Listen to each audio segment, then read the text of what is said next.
بسم اللہ الرحمن الرحیم۔ حضرت یونس علیہ السلام یروشلم شہر میں پیدا ہوئے۔ وہ نیک انسان تھے اور ہر وقت لوگوں کی بہتری کے لیے فکر مند رہتے۔ اس لیے اللہ تبارک و تعالیٰ نے ان کو اپنا رسول چن لیا اور انہیں نینوا شہر کے سرکش لوگوں کی ہدایت کے لیے وہاں جانے کا حکم دیا۔ نینوا پہنچ کر حضرت یونس علیہ السلام اللہ کا پیغام لوگوں تک پہنچاتے رہے۔ جب بھی حضرت یونس علیہ السلام ان سرکش لوگوں کو سمجھاتے تو وہ لوگ ان کی بات نہ سنتے۔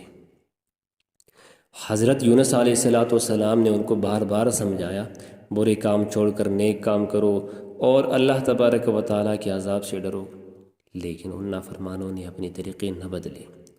تو حضرت یونس علیہ السلام ان سے بالکل ہی مایوس ہو گئے۔ انہوں نے نا امید ہو کر ان لوگوں کے لیے عذاب کی بد دعا کی اور دل شکستہ سمندر کی طرف چل پڑے۔ وہاں ایک کشتی سفر کے لیے تیار کھڑی تھی۔ آپ علیہ السلام کشتی میں سوار ہو گئے۔ کشتی روانہ ہوئی تو شدید طوفان آ گیا اور کشتی ڈوبنے لگی۔ کشتی والے نے کہا کہ ضرور کوئی مسافر اپنے مالک سے بھاگ کر آ گیا ہے۔ جب کوئی نہ بولا تو اس نے کہا کہ سب مسافروں کے نام کی پرچی نکالو اور جس کا نام نکلے اس کو باہر پھینک دو ورنہ سب ڈوب جاؤ گے۔ 3 دفعہ قرآن اندازی میں بار بار حضرت یونس علیہ السلام کا نام نکلا۔ تو آپ علیہ السلام نے سوچا کہ میں بھی تو اللہ تبارک و تعالیٰ کے حکم کے بغیر نینوا بستی چھوڑ کر نکل آیا ہوں۔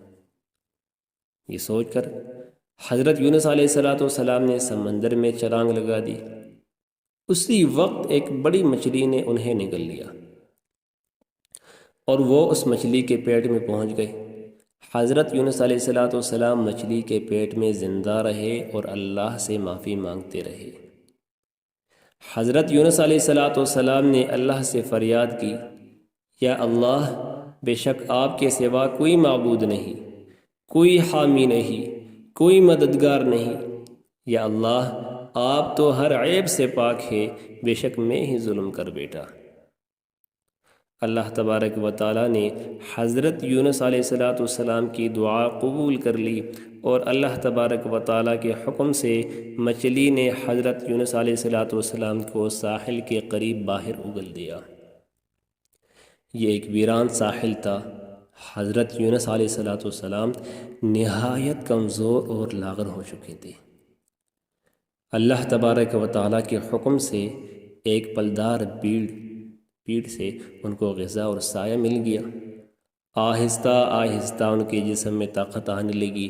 اللہ تبارک و تعالیٰ نے انہیں واپس نینوا جانے کا حکم دیا۔ جب آپ علیہ السلام نینوا پہنچے تو وہاں کے لوگ آپ کے پر اثر تعلیمات کی وجہ سے اللہ پر ایمان لا چکے تھے،